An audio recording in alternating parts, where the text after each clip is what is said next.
76 years ago today, the world suffered a global catastrophe, a global tragedy like it never had before.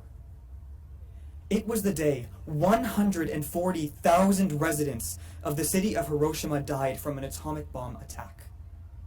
The lives lost and the experiences of the survivors both were and continue to be so devastating that even almost 8 decades later, the pain, the anguish, and the frustration from that day persist and continue to affect all of us.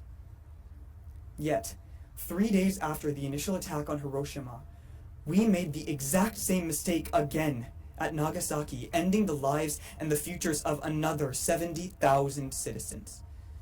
My heart goes out, especially today, to those who continue to be most impacted by these deplorable calamities. The survivors, the families of those who fell, and the broader Hiroshima and Nagasaki communities.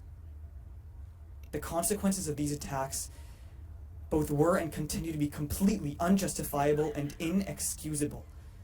I thank you all for joining us today and taking the time to recognize and acknowledge the significance of this event and memorialize the lives lost.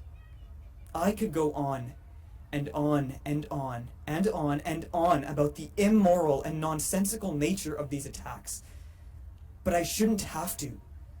These were tens of thousands of not soldiers who were prepared to risk their lives, but innocent men, women, and children. These were us. The people here today, right now, you, your father, your brother, your daughter. This could have been us. And unfortunately, it still can be. Actually, I'm so sorry. I'm gonna go back. This isn't part of my speech, but I refuse to use the word unfortunately. Because that word implies that this unacceptably dangerous situation that we have put ourselves in has something to do with fortune, or chance, or some kind of uncontrollable force. But it truly, profoundly, on every possible level does not. We are doing this to ourselves.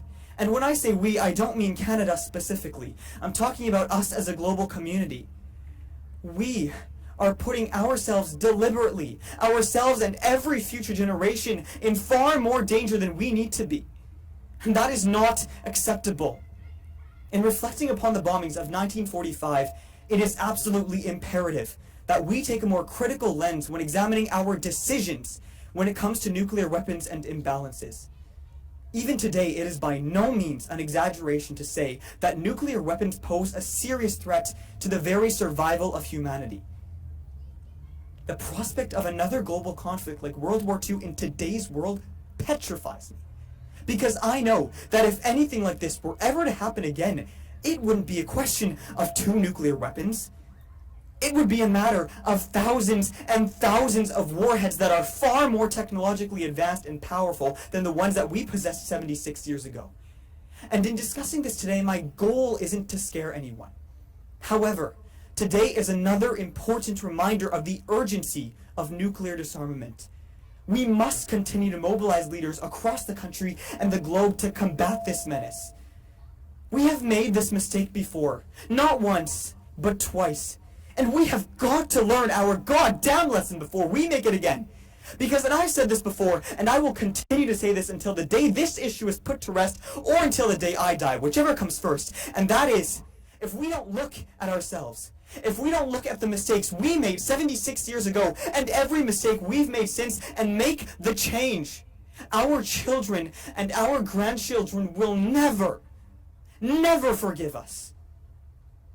I have a vision for a future wherein 17-year-olds such as myself can say back then about this issue. Back then, people used to have to fear a weapon that could literally melt them.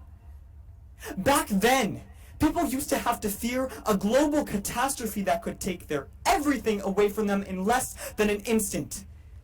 Back then, people used to have to fear a world-ending threat that was nothing more.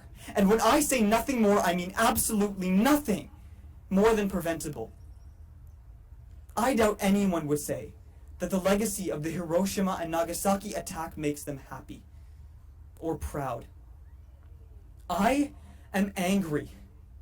I am angry that after 76 years, I don't get to say back then. Why do I have to stand here and implore the world to work to solve an issue that should have been long gone before I even opened my eyes for the first time? Why do I have to stand here and speak about a problem that should have been long solved before I even learned how to speak? So here's my message for us today, even though I shouldn't have to say this. In the memory of the lives lost and the survivors from 76 years ago, let's try to construct a new legacy. One that does make us happy. One that does make us proud. And one that allows our children and our grandchildren to look us in the eyes. Let's try to build the world that I envision. Let's fight to make sure that if not me, one day a different 17-year-old gets to stand here, speaking at the anniversary of the Hiroshima attack and say, back then,